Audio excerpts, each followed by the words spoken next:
Diyos ay nagtakda sa panahon naman ni Juan, nung sulatin niya ang Apokalipsis, ang paghukom ay dumating na.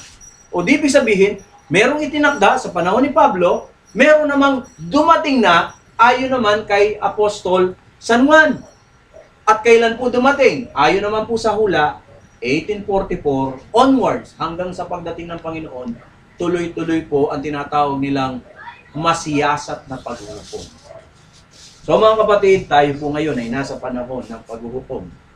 Darating ang araw, ang sanlibutan ay huhukuman. Ito ay uulanin ng apoy. At ang lahat ng masasama at hindi tumanggap sa pagliligtas ng Panginoon ay parurusahan. Ngunit ang mga banal, sa pagdating ni Kristo, ay dadalhin sa langit na bayan. Sabi ng Biblia, habang tayo nandito sa lupa, si Jesus ay nakatayo ngayon sa pintuan ng ating puso. Siya po ay kumakatok. Ang sabi na, kung ang sino man ay duminig ng aking tinig at magbukas ng kanyang pinto, ako'y papasok sa kanya at hahapong kasalo niya at siya'y kasalo.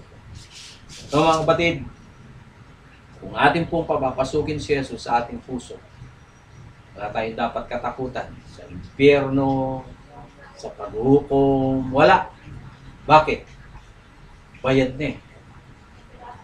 Namatay na si Jesus para sa atin eh. Absuelto na tayo, bakit? Si Jesus ang kumuha ng ating lugar at yung pagliligtas ngayon, ibinibigay niyang libre sa atin. Ibinigay na po ba ninyo ang inyong buhay sa ating Panginoon?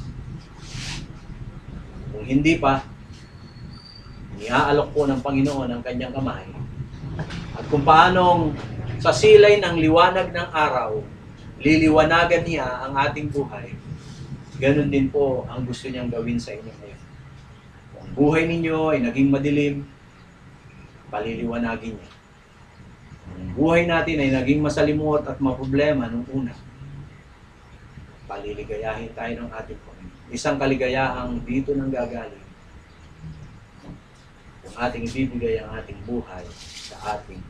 So, ang ating Panginoon ngayon, mga kapatid, ay nag-aanyaya. Kung atin siyang tatanggapin bilang Panginoon at tagapagligtas, handa po siyang maging sakripisyo para sa ating kasalanan. At handa rin siyang maging tagapamagitan natin doon sa hukuman sa langit. Kaya hindi tayo dapat matakot sa paghukom. At ano po ang good news about the judgment? The good news about the judgment is Jesus Christ. Amen? Amen. Okay. Hindi na po tayo dapat matakot sa tinatawag nilang judgment. So, meron po kayong gustong itanong? Meron pa po akong konting ipapaliwanag. Maiksi lang po yun. Meron po kayong gustong itanong tungkol sa judgment na ating pong pinag-aralan bago po tayo pumunta sa isa? Yan. Meron po kayong gustong itanong? Sige po.